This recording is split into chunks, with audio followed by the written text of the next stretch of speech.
Following podcast is with a man who Tim Ferriss suggested might be the most interesting person in the world. He's an eclectic fella with a broad array of experiences and interests, but most notably, he's the co-founder of Wired Magazine, an OG futurist, the photographer behind Vanishing Asia, author of many, many books, but most importantly to me, he wrote one of the most viral blog posts of all time, 1000 True Fans. Kevin has done at this stage probably hundreds of podcasts, and I feel like I've listened to most of them, but while I cannot confirm this to be 100% true, I think this podcast will exist as evergreen material for which Kevin has not spoken publicly about before. We go top to bottom on the role of serendipity in Kevin's life. I ask him point blank what Tim Ferriss has done for him. Kevin opens up and then digs deep on the importance of communication. And I even get Kevin to react to a Norm Macdonald quote at the end. So there's plenty for all who listen to A Curious Worldview in this one. So spread the love and share it with someone, with one of your mates who listens to podcasts. And of course, you all know the drill. Pump that good juice into the algorithm, because while it took me 5 hours to put this together, it will only take you 5 seconds to review. So swipe up them phones right now before the podcast begins. Swipe up the phones. You can do it while you're listening. Go to your podcast player and pump that good juice into the algorithm. 5 stars across the board. All right. You're all legends. Kevin's a legend. Without any further ado, here is Kevin Kelly. Kevin, 3 aphorisms. One from you, one from Nassim Taleb, and one from Soren Kierkegaard. Yourself. Any believable prediction will be wrong because the future will not be reasonable. Taleb, how can you predict a future of infinite possibilities based off a finite experience of the past? And then Kierkegaard, life can be understood backwards, but it must be lived forwards. So you have a famously eclectic range of experiences. In 2015, Tim Ferriss suggested that you might be the most interesting man in the world. Starting from the very beginning, I wonder how you reflect on the role that serendipity has played in your life. I call it luck. And I have been incredibly lucky and very, very blessed. And I would say a lot of where I am is because I've been lucky. Other people that I've met have worked harder, are smarter, or more enthusiastic, or more creative, but may not have gone as well. And that's because they weren't as lucky as I have been. So serendipity is a huge factor in our individual lives.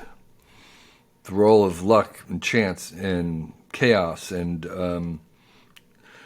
just that lucky and unlucky accidents. And I think it has less importance in certain things like technological development and evolution. But at the level of individual species, and particularly individuals of those species, it's incredibly powerful. It makes a huge difference. And so, part of luck is what you're born with, your genes, who your parents are. So we don't have a lot of choices about that, but we all can improve in whatever it is. Whatever dimension we care to, we can improve in that, wherever we start. And so that's what I say is, yes, the serendipity has a huge role in our lives, but it's not the entire thing. We still have an incredible amount of control over many other things, and those things we have control over make a huge difference to us. Perhaps you could recall a moment where you were standing, not necessarily even at a crossroads, but you were just taken out by some total chance, luck, randomness, chaos, and it completely re-diverted your life. I would say, I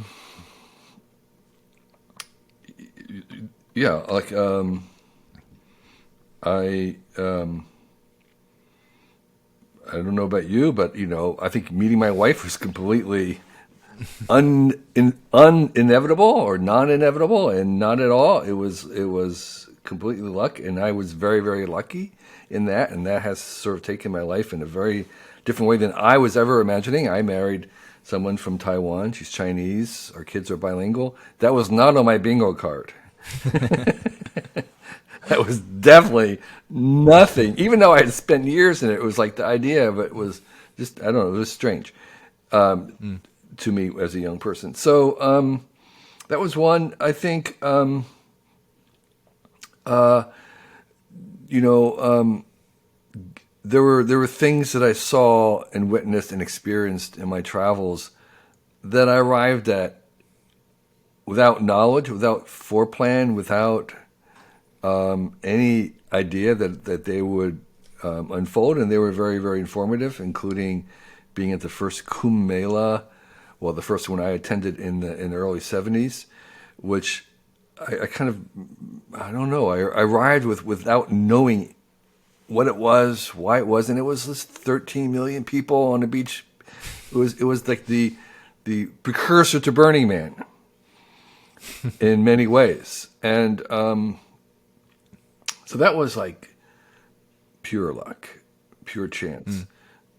Looking back, and I think there's a lots of things that happen that divert us in new ways that we're not even aware of at that time that it's doing that. So we don't look back and say, oh yeah, that was a major thing. But at the time, it didn't feel like that was going to be a major thing. It was just another event that set us in a certain direction, but it didn't seem as big. And I think there weren't a lot of things where I was aware at the time that it was taking one direction. I had a religious conversion experience in Jerusalem on Easter. Absolutely. The day before I wasn't even thinking about it. It was not even remotely possible. And that happened, and that was something that definitely set my life in a different course that I could not have imagined, and again, I was not planning to do.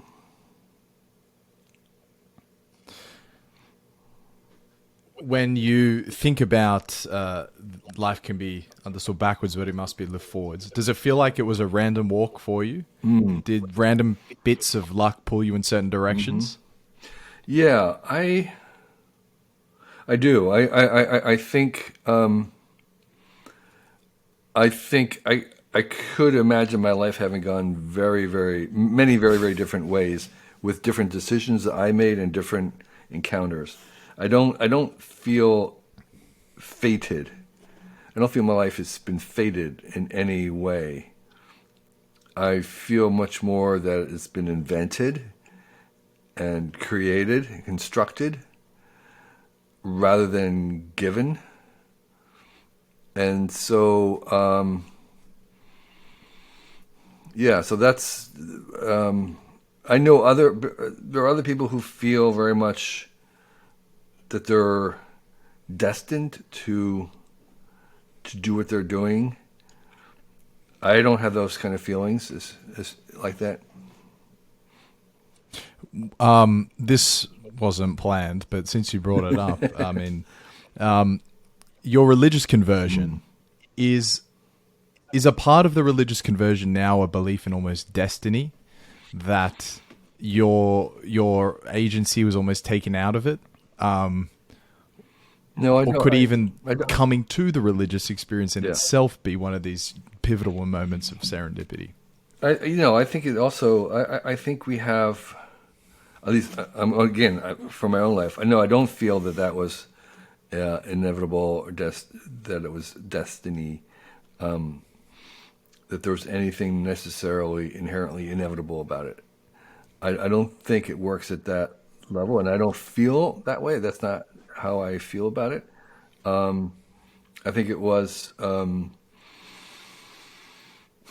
that it was based on choices that I made or didn't make, and things that I encountered and didn't. And so, the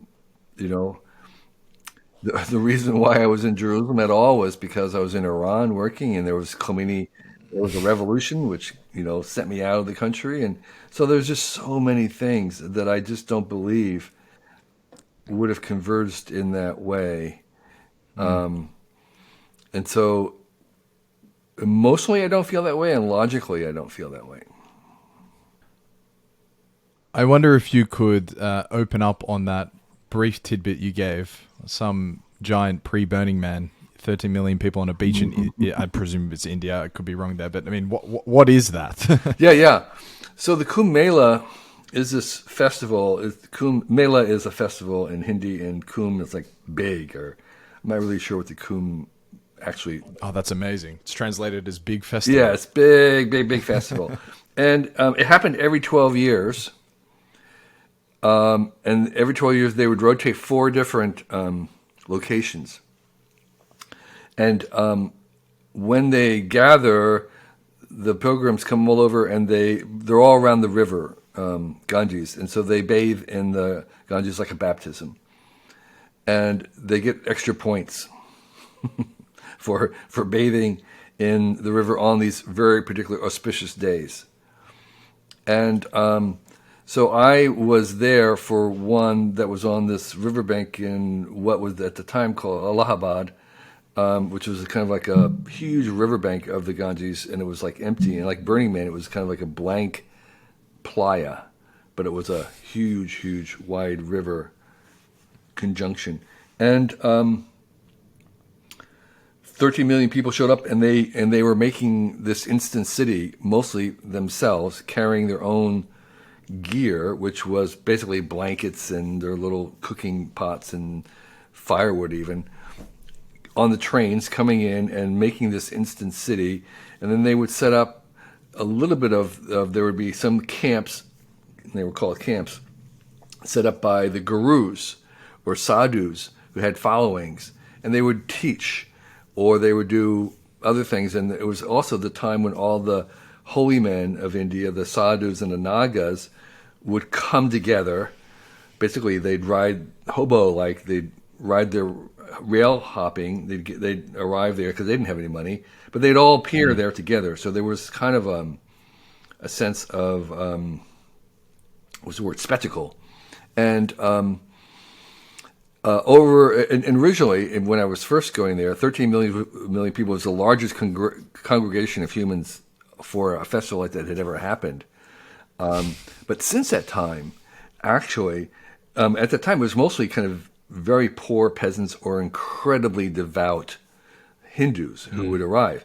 But since that time, and actually, say the last 10 years or 15 years, it's become Burning Man in a sense that the middle class Indians are going to it, and there's so kind of a huge city, an instant city, with like almost like a fairground kind of atmosphere where huge temporary structures set up, classes, even video, and everybody and their brother who's a teacher is there, and you walk around and you gawk, and then you bathe on the morning, and that bathing thing is this own operation, and it's grown to be like 50 million people. So I was the recent one. Christ. It's like 50 million people, and here's the thing. Okay, here's the thing: is that there's 50 million people, and to my best knowledge, there was not a single toilet. Unlike Burning Man, there were not rows of porta potties. There was like I couldn't figure this out.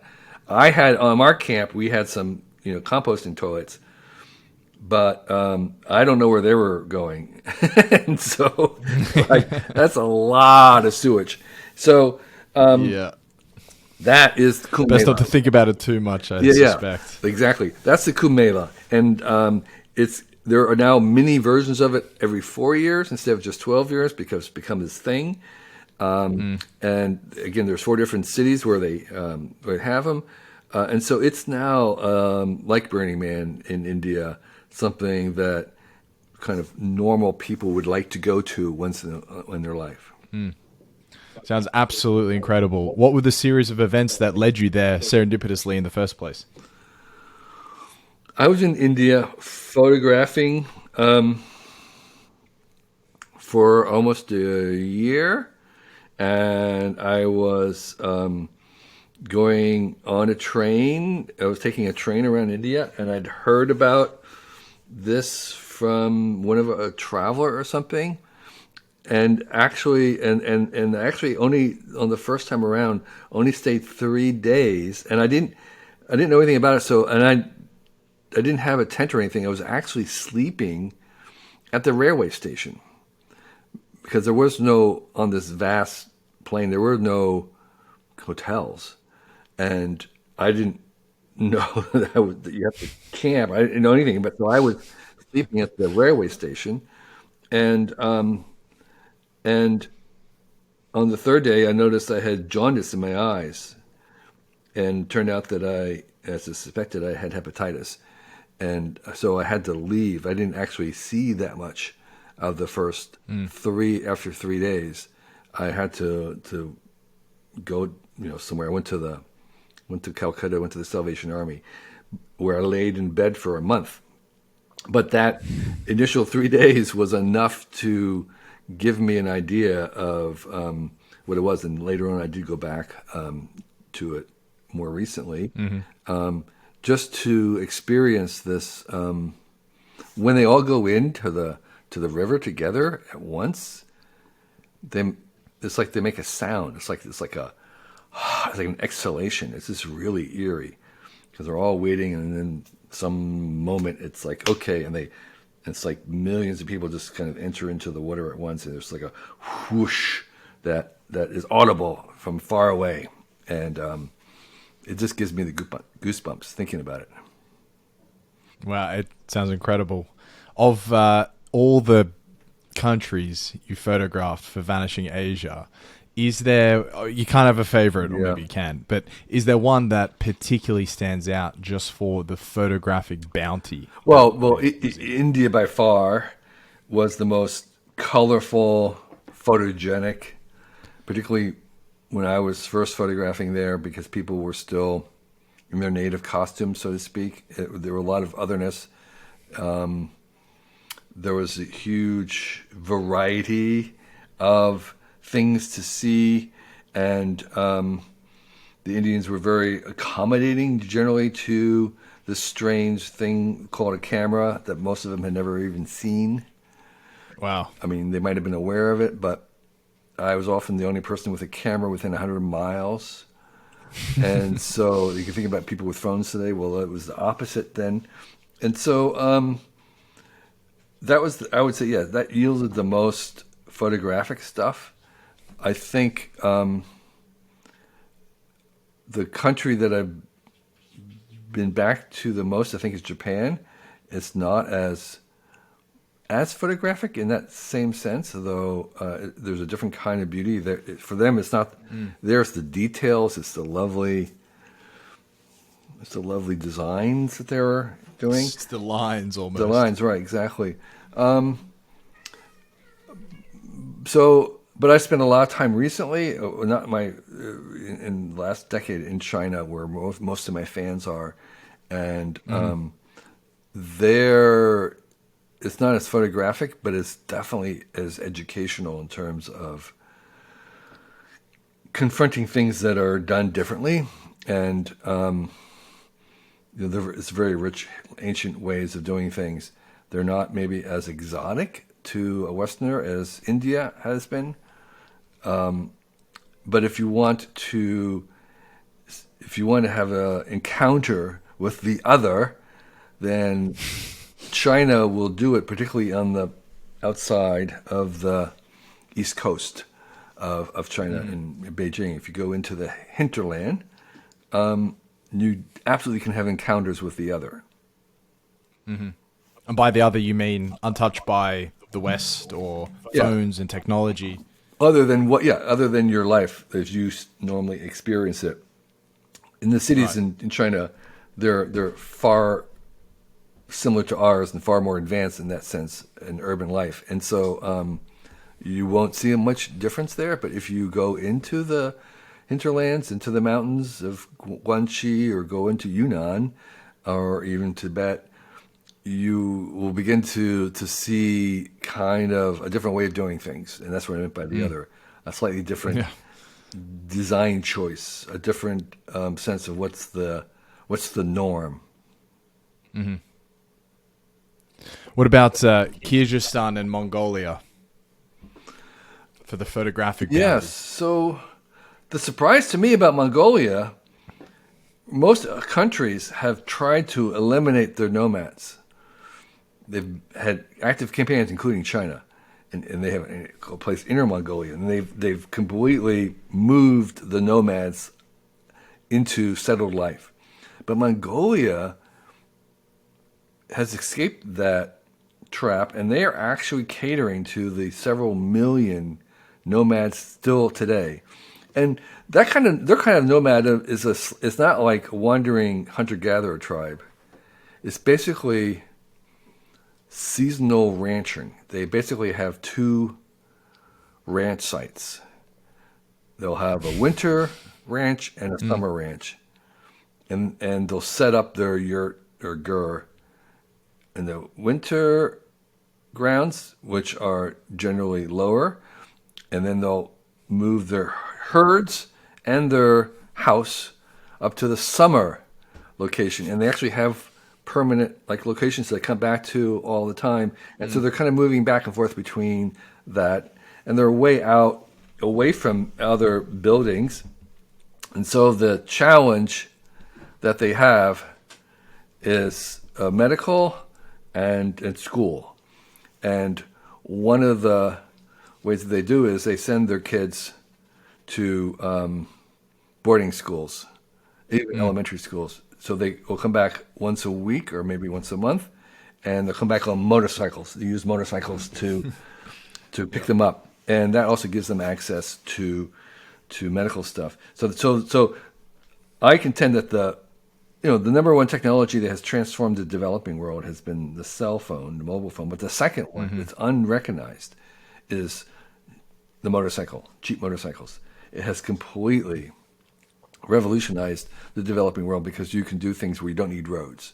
You can get by on a trail, and you can load up those cycles with incredible loads, and then you can hire them out. There's moto taxis that do ride sharing. And so they're incredibly powerful in terms of equalizing the field for those in the very rural areas of the developing country. Are you familiar with Charlie Walker? I'm not. Incredible fella in his mid-30s, has done many super high-stakes adventure type, you wouldn't even call it travel, but just experiences. One of them was he rode his bike around the world. Took him 4 years. A bicycle. Yep. Okay. Two-wheeler. Right. But not a motorcycle. Not an engine. Right. Exactly. He had to pedal. Right. And he actually made that same observation about particularly just on the step, but just how underappreciated the influence of the motorbike was. Right. And he actually he gave a really interesting sort of add-on to that anecdote that what it's done is simultaneously kind of slowly destroy the horse culture in what is, if you're a nomadic person, you still have a bunch of horses, but you don't rely on the horse the same way that traditionally you might have. Yeah. But as well, it means less people can do the same amount of herding work, and so it's sort of is bad for the labor market in these nomadic communities. Yeah. And then as well, you can do it drunk. And so, So apparently it's much easier to ride a motorbike, drunk than a horse. Bottle of vodka deep than a horse. And, I never would have thought of that. And of course, like the second, third, fourth order consequences of things. And really that's interesting true insight. For a lot of places with horses, but most of the developing world is not horse culture, and horses for them were incredibly expensive, and that was the issue was unless you have free grass like Mongolia has. Keeping a horse was an incredibly expensive proposition that very few people could afford. And most people could afford $300 for a Chinese-made motorcycle. I mean, that's how much they were costing, $300. It was like, that is an incredible bargain. Seriously. Yeah. Yeah. No wonder. Yeah. Did you ever rub up against much alcoholism in your travels? Probably. I'm not an alcohol drinker. Nothing that left an impression? I'm not an alcohol drinker. I found it very easy to refuse alcohol, even in places where it was mandatory drinking, I just, you can say, well, it's my liver, whatever it is, but anyway, so I'm not a drinker, and I kind of avoided anybody who was drunk, but I don't know. I wasn't overwhelmed by it, so I noticed it, but I didn't really pay much attention to it. You have an aphorism about the book about everyone should leave something behind for the future generation. Yeah. Be a good ancestor. Do you think for your ancestors? Be a good ancestor. Be a good ancestor. Okay. For you, is that Vanishing Asia? Not necessarily. I think that's more of a vanity project. That was for me.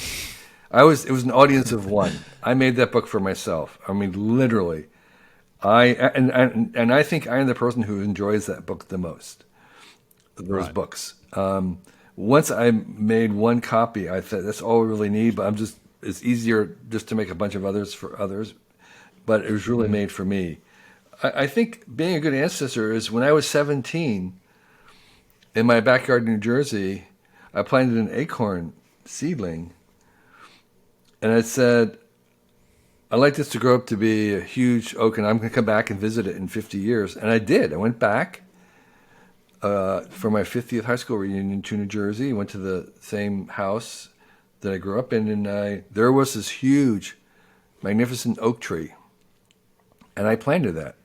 And I was thinking ahead, and that is probably much more my legacy than the books will be.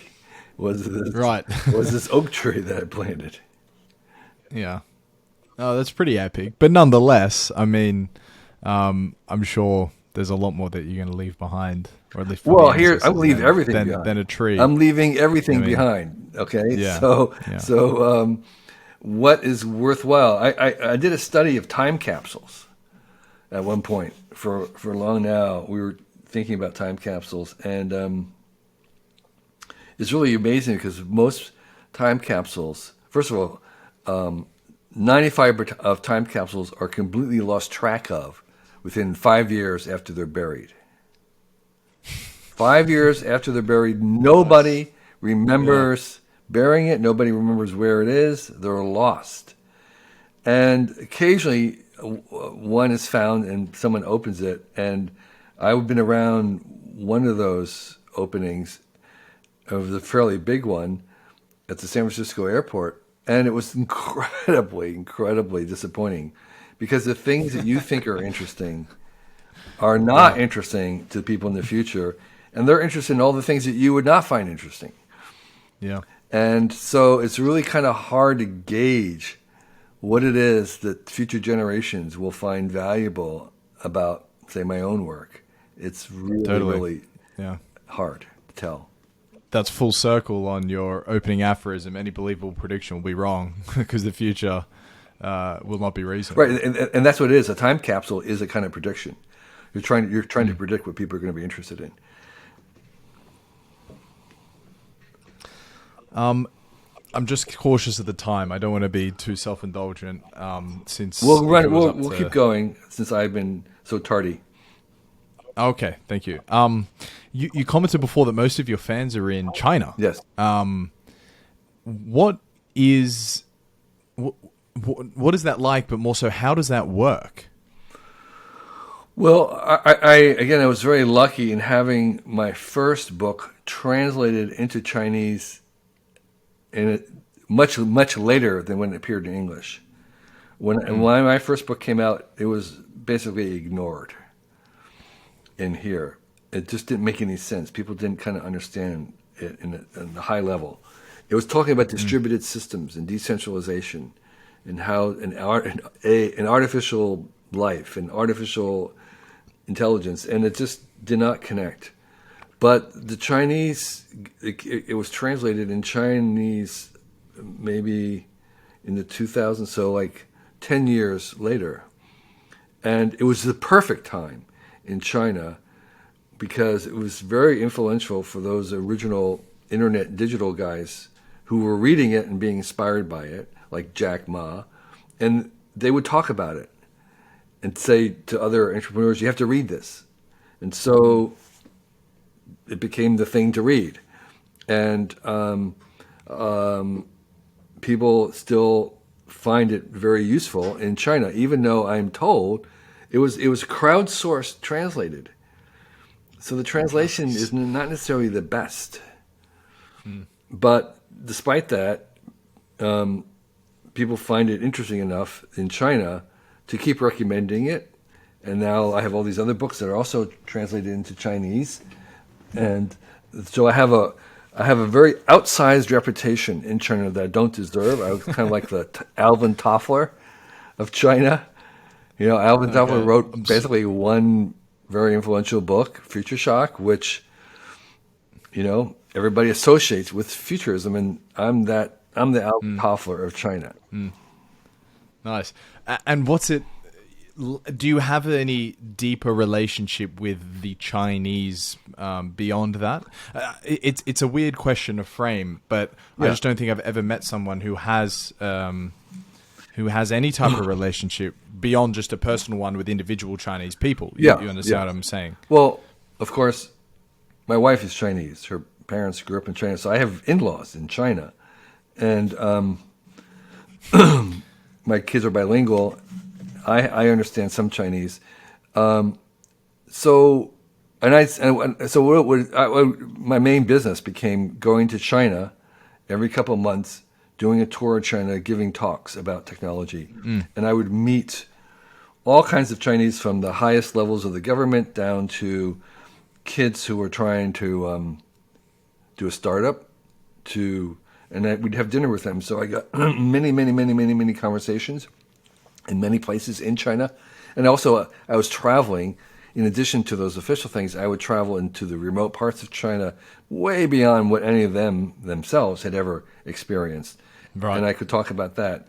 So I was very much felt like on the ground. And until COVID, I felt very confident that I had a feel for the pulse of China. But since COVID and since there's been a realignment in the highest levels of the politics, I don't feel like I have a pulse on China anymore. But pre-COVID, I was there so often, talking to so many people at so many levels, including many young people, that I felt very, very at home and very comfortable and very much like I was part of their experiment.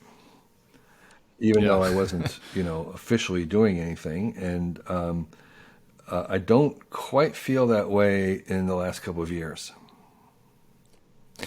So with the change in tone towards China or thinking about China or the cultural relationship between the US and Australia and China, with your bilingual children, how would you feel if they were to take up a job in Shanghai, in Shuangshou? Well, my daughters did.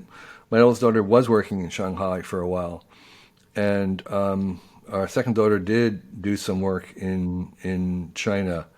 They're back they're out of China, but they gave it a try. I think I'm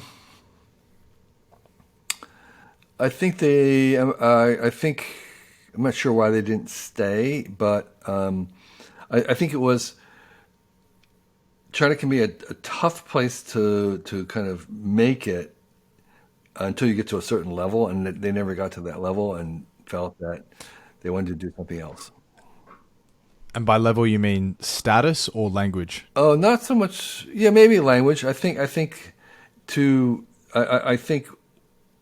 didn't have they had the basics, but they didn't have the vocabulary to do anything sophisticated. Right. So you have to kind of be there to pick up the shop talk and the slang, and they didn't really get there.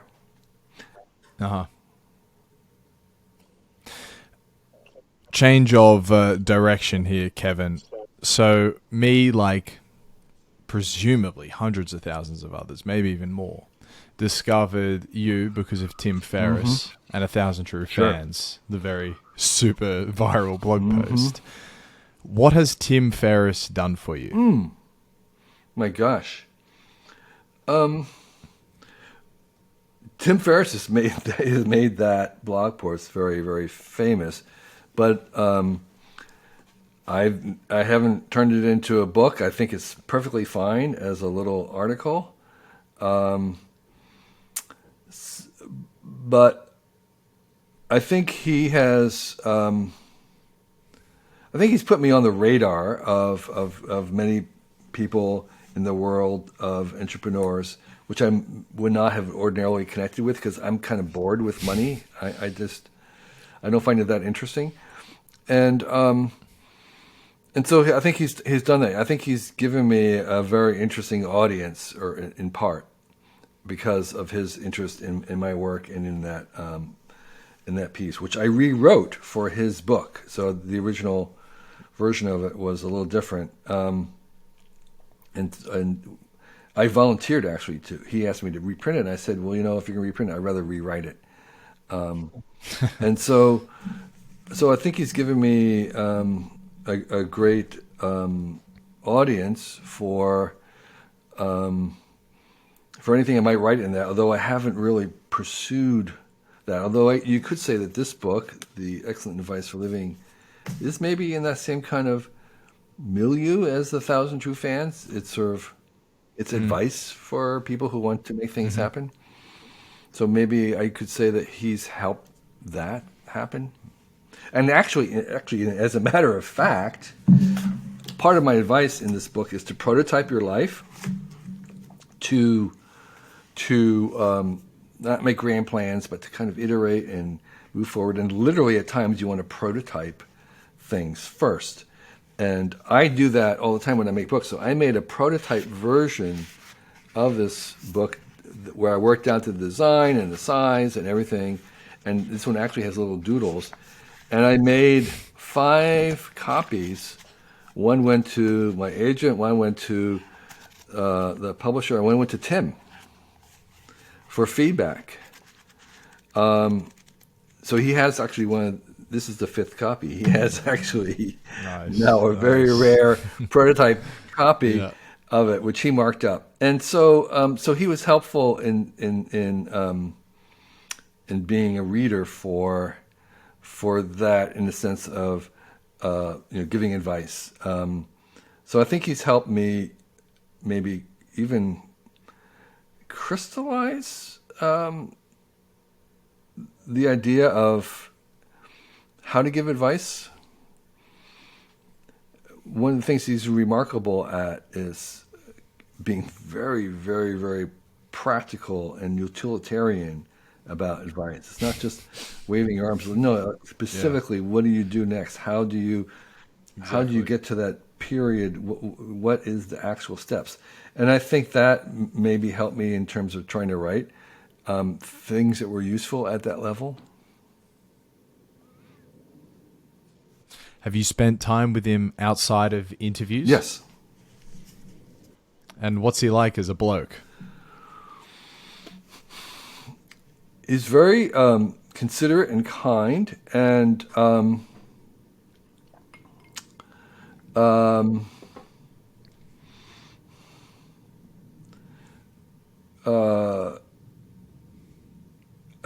and in conversation, he is exactly the same. So the Tim Ferriss that you hear on the podcast is the real Tim Ferriss. He's not. There's no airs. There's no. He in person he'll ask exactly the same things, exactly the same style. So there's no persona there. Other than his actual persona. So that was a surprise. Oh my gosh, it's the real thing. He's the same in that way. And it's the same kinds of things that he's interested in. So I would say there was no surprises, or there are no surprises.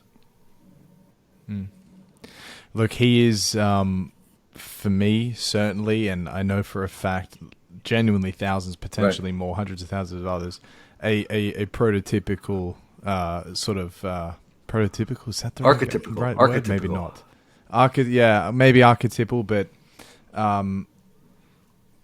one to emulate, one to really look up to, one to say, wow, I am completely invested in how you did what you did, and I want to recreate that in my own style, obviously, but nonetheless, it's an incredible thing. Yeah.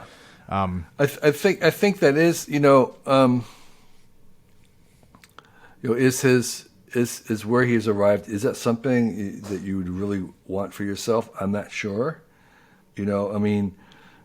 he is still figuring out that. It's like, okay, now that he has this level of success, does it answer the basic questions about what he wants to do? Now he's been kind of playing around with fiction and his cock punch stuff, which is really, really great. But he wrestles with the thing of like, how best should I use my time? What am I here for? And all those kinds of things. And so his lifestyle is desirable in some respects and not necessarily others. And so, he's still kind of figuring out whether he wants a family or not. And that's a huge thing. Or you can be the forever bachelor, that's a really big stuff. And so, at one level, should be an inspiration because he's like the only, right? He's in a category of one. He's the only. And he's inventing his own definition of success. And for that, I salute him. But everybody else, including you and myself, should be also on our path to be the only. And I think our successes should not look like his successes. That's my only point, is that if you should succeed in becoming truly yourself, I think your success will not look like his success. We're kind of basically on, or should be on, our path to invent a new definition of success ourselves. I would be wary of trying to imitate Tim's success. And I would think more about, well, if you had invented a definition of success, what would that look like? In the emulation of Tim, for myself, I can only speak for myself, but it does definitely come with the large caveats of it's not a copy. Right. It's just identifying the things you like most. And in a similar vein, Nassim Taleb wrote a book of aphorisms, The Better Procrustes. And he has an explicit aphorism regarding that in there, which is just, pick what you like about the ones you emulate and forget everything else. And it's exactly mirrored on what you just said there. I don't remember an explicit aphorism from your book that touched on that. But then again, one of my favorite aphorisms from the book is, don't be the best, be the only. Don't be the best, be the only. If the best is very narrow, it's occupied, it's only can be number one. And it's usually, that means that definition, that category of success is occupied already. And you want to make something that suits you, your own abilities, talents, life experiences, in a way that, as Tim would say, that things that you find easy, that other people find hard. And that is one indication of you moving towards becoming the only. In fact, just as a nice full circle moment regarding that, Tim, when he promoted his podcast with you most recently, quoted that exact aphorism, do not be the best, be the only, and then you retweeted saying, that's my favorite aphorism from the entire book. Right, it is.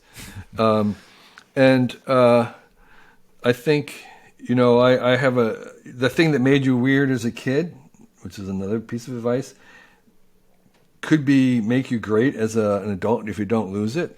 So, if you really want to be remarkable, you kind of want to strengthen the weirdness in you, make it professional in a certain sense. As Austin says, where the weird goes pro. And so the little oddities, the little differences become more and more important as we become more connected to each other 24 hours a day with our phones. Right? Around the world, we're all connected, kind of encountering similar things, and you want to be able to think differently, and that's really hard, and one of the reasons why I like AI, because it helps that. But you have to kind of work at retaining the little differences that most kids have as kids. And it tends to get rounded off as we go through the system of education and careers. And I'm kind of suggesting that my advice is for the kind of people that I have known that are remarkable, they've managed to retain some of that weirdness, the oddity, the little difference over time, and kind of leaned into it rather than leaning away from it. Right. Can you give an archetypal example of that? Well, there's a couple of great examples. There was teenage boys who were interested in puppets. Teenage boys interested in puppets. Come on. Well, they became Jim Henson and the guys, Kevin, forget his name, inside of Elmo, and then Carol in Big Bird. They became the Onies. They didn't lose that weird thing as kids. They were strange as kids, let me tell you. Teenage boys interested in puppets. And so they went with it. And that's what I mean. Yeah. Forgive me for being so abrupt moving on to topics, but I just want to get a time check from you. How much more time can you allow me? Let's do another 15 minutes. Okay, let's see if we can pump out a few big ones in 15 minutes. So, holding on to whatever made you special or weird, your interests as a kid, can drive you towards not being the best, but being the only. But as well, I get the sense that being able to communicate is one of the most important skills one can endow themselves with. And you have this terrific aphorism, calm is contagious. That's 100%, in my opinion, a form of communication. Sure. But I would love to ask you explicitly what advice you can impart regarding communication. What have you seen in your years from elite communicators, cross-culturals? Yeah. What is it about people that are so good at communicating? Yeah. I think I've been concluding, because I've asked the same question to myself. I think I've concluded that empathy plays a huge role in the best communicators. They have some gift of putting themselves into behind the eyes, behind the ears of their audience, and they're kind of representing them in their remarks. They're anticipating them in some ways. And the best communicators I know have that remarkable ability to sound like they're talking to you because they are actually in you in some ways. They're imagining. They're taking that viewpoint and they're talking to that viewpoint. And so so rather than thinking that communications is kind of this high art where you are being the individual and uniquely different, and your audience will have to keep up with you, whatever. It's a kind of a switch where you're not talking down to them, but you are in some ways empathetic to them and their point of view, and so when you talk, you connect with them. And if you're trying to persuade them, that's also another degree of empathy where you are trying to say this is in your interest, and you can say that because you understand exactly what's in their interest.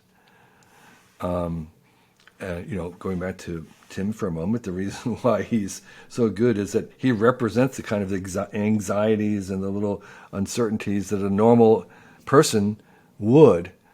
And he's asking the questions that a normal person was. And so that's the kind of empathy in a certain sense. He's empathetic to the kinds of questions because he is himself the audience. And so so I think that's one thing. I would say first is empathy. And the second one is clarity. All the best communicators that I know really strive on being clear. It's a kind of thinking. They're working on the clarity of it. And part of that clarity has related to the third component of communication, which is honesty. part of the clarity that I've seen great communicators do is that they're always they question what they're about to say is that really true? Do I honestly believe that? Is that something that I want to say, or is it just a cliche? Is it just something I've heard? Because the moment you begin to be authentic about it and to say it in a way maybe that hasn't been said before, then that feels like it's authentic and it's coming from you, and then it's something much more interesting. So if you say something that sounds good, I mean, even like literally sounds good, it's a wonderful, wonderful words, it's a nice turn of phrase, but isn't actually genuinely something that you believe, it doesn't communicate as well. It doesn't connect. And so there is an honesty in the sense of coming back to, is this authentic in a sense? Do I really believe this? Is this, as far as I can tell, really true? And that also is, to me, an element of the best communicators, which might include, for instance, doubts about something, or, I mean, you can understand a great communicator is saying, what I'm about to tell you, maybe I don't believe, or I changed my mind about, there's some disclosure, something personal. They're making it true in that sense. And when they do that, you listen, versus they're just repeating something that has beautiful language in it. It makes me think of one of the all-time great communicators, Christopher Hitchens. However, there is definitely moments in some of his religious debates where you actually do feel like he did not necessarily believe what he just said, but he made it sound very nice. And it's like totally, whether it's just we're so subconsciously good at like sussing out BS, maybe that's what it is, that we can immediately be like, wow, okay, that was not what I expect from you. Anyway, random tangent, but who do you think of if I ask you about elite communicators? Who are they? Barack Obama, an amazing communicator. Even today, when he's not, it's like he's very, very, very good. I mean, he's almost like a orator level where he can talk. I think of someone like an Adam Savage, a great Mythbusters guy who has his own channel. Yes, he's a science communicator. He's very, very good. A very kind of a teacher, explainer, storyteller, all mixed in. A communicator, highest level, I would say. A lot of people who, authors, of course, can be great communicators, even though they may not be able to do it live and in person. But a writer like Malcolm Gladwell, he's a fabulous he's communicator. Michael Lewis. So those, that's another form of communication. There's Richard Dawkins. Speaking of the atheist and stuff, incredibly smart and clear and effective in terms of communicating. So I have there's lots of people that I admire. I have my mentor Stuart Brand, and I've mentioned other times one of the things I admire about him is that he does not repeat himself. I'm just doing this book tour where I've had 120 podcasts, and I am struggling not to repeat myself. But Stuart does it so well that I'm in awe of it. But it's very inspiring, and the reason is not just because it's boring, but because he forces himself to not repeat himself. He keeps having new ideas about the thing, right? I mean, the point of like talking about a book and not repeating yourself is that you begin to have new ideas. You're forced to go into places to have an idea about the book that you wrote that you didn't have before. And that is very powerful. And so people who communicate, if they are able to do it without repeating themselves, talking about the same thing, that's another superpower that really increases their effectiveness. I listened to you in preparation for this, on Ryan Holiday, Tim Ferriss, Shane Parrish, and Rich Roll. Right. And there was some repetition, but it was mostly on, I think it was don't be the best, Right. be the only, because that's clearly something Right, close to your heart. But largely, oh my God, they were totally different. And if I think about what you've spoken about here as well, it's completely unrelated. Well, that's the joy. So is this on you or the podcast host? Both. Oh, sorry, I interrupted you. What were you No, say? I'm saying that is the joy of doing these, is that there are not a lot of overlap in the favorite ones, not a lot of overlap in what we talk about, and that is, it's a conversation between the two of us.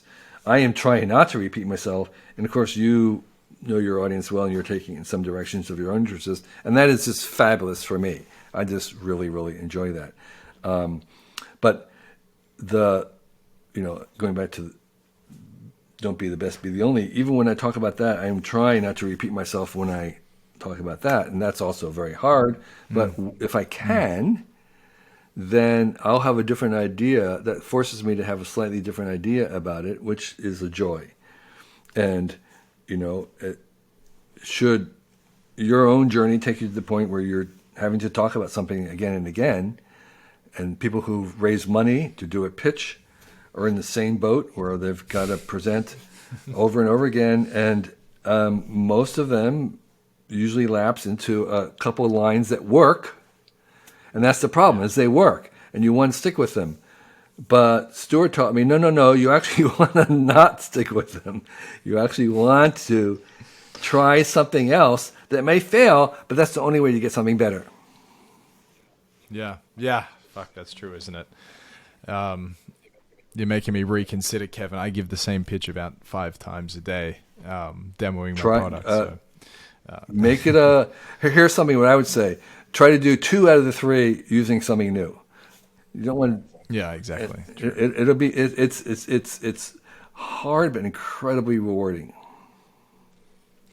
Kevin, I really don't want to take advantage of your goodwill and your time, so let's see how quickly we can do these ones. So I wonder whether this quote resonates with you at all. It comes from the final chapter of Norm Macdonald's book. Do you know who that is? No. Doesn't matter. The book is entirely satirical.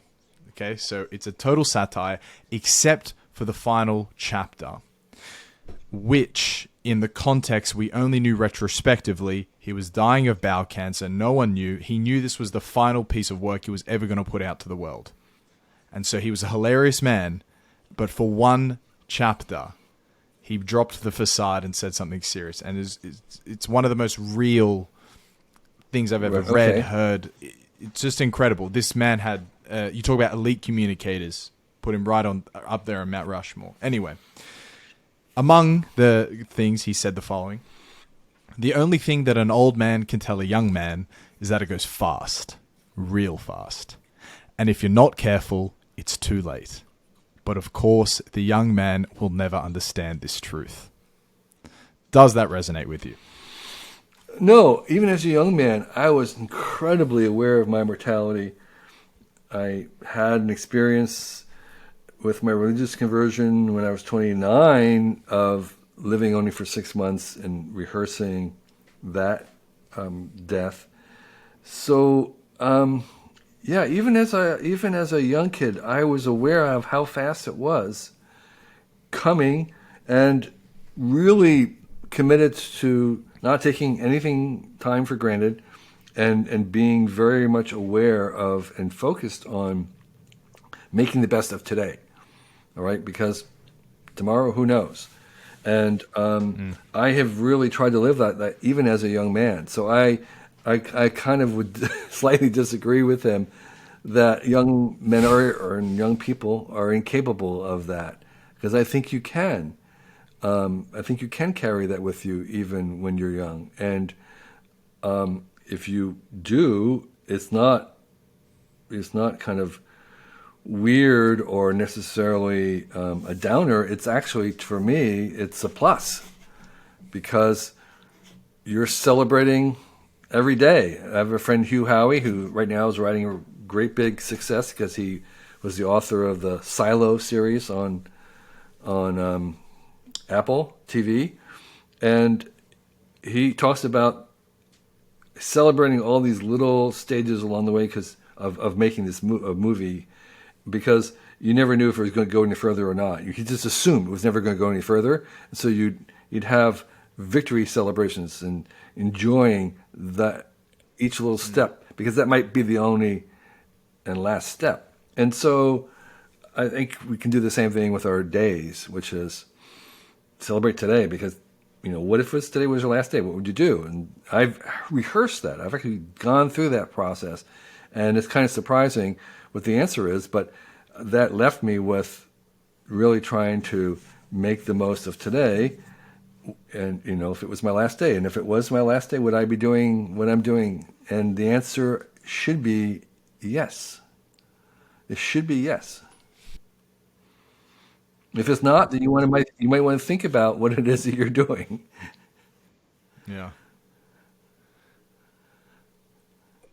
Again, it reminds me of Taleb aphorism, which is a well-calibrated life is when the answer is yes, for instance. Right. Yeah, it's a well-calibrated Your last day. or the well-examined life. Yes. So as I told others, I have a countdown clock with how many days my insurance table would say I have left to live, which is, of course, just an average. But it does. I find that kind of focusing to be useful. Wow. That must instill such an urgency. Yeah, right. Because it's like, do I want to spend? Well, if I have 5,820 days, do I want to spend it doing this? And the answer should be yes. I wonder why then, Kevin. Why did you say yes to Little Old Me? Because there was a self-interest in it, and here's what I learned, which is the scarcest thing in the world today is our attention. And what I found out is that while there's podcasts, maybe like yourself, I have no idea what the audience is. All I know is that the audience, because it's small, is paying attention. Right? They're giving you the attention. You may not have many of them, but they're giving your attention, and that attention is what was going to be best for the book. I've been on some radio shows. I did a whole day yesterday of radio. It was radio day. I'm on these radios, and we're like 6 minutes or 2 minutes, whatever it is. It's like in between commercials. It's like there's no attention there, really. It's not really worth my time, really. But the publisher set it up. I didn't set it up. Whereas we're having this conversation, you're asking great questions, you're a good listener, and I'm sure that the people listening to this, whoever the number that might be, they are paying attention. And that is the scarce resource that we can't find anywhere else. It's not in radio and TV. Okay, it's in this much more intimate space of a podcast. Well, throughout the entire journey, I've clutched on to 1,000 true fans, as has presumably thousands of other content creators or anyone trying to do something out there. So that was, an incredible contribution. So thank you for that, Kevin. And thank you for the nice words. And we'll end with a question that I try to ask every single guest. If you could listen to a conversation between any two people of history, dead or alive, no language barrier, two people, podcast, who is it? Judas and Jesus. Okay, lovely. We haven't had that before. That's a good one. I mean, are they going to sort it out? Or what led to it? Or is it going to be... Yeah. It's like there's a whole lot more that I'd like to hear about that. Yeah. Amazing. Well, look, Kevin, thank you very much, mate. You're welcome. Super generous with your time. It was a pleasure Really and a joy. I love your spirit. Thank you for your interest in this work. I'm deeply grateful for the chance to talk about my excellent advice for living. I hope that it connected with some people. And I'm honored to be here. Too kind. All of the links will be in the description. Cheers, Alrighty. Kevin.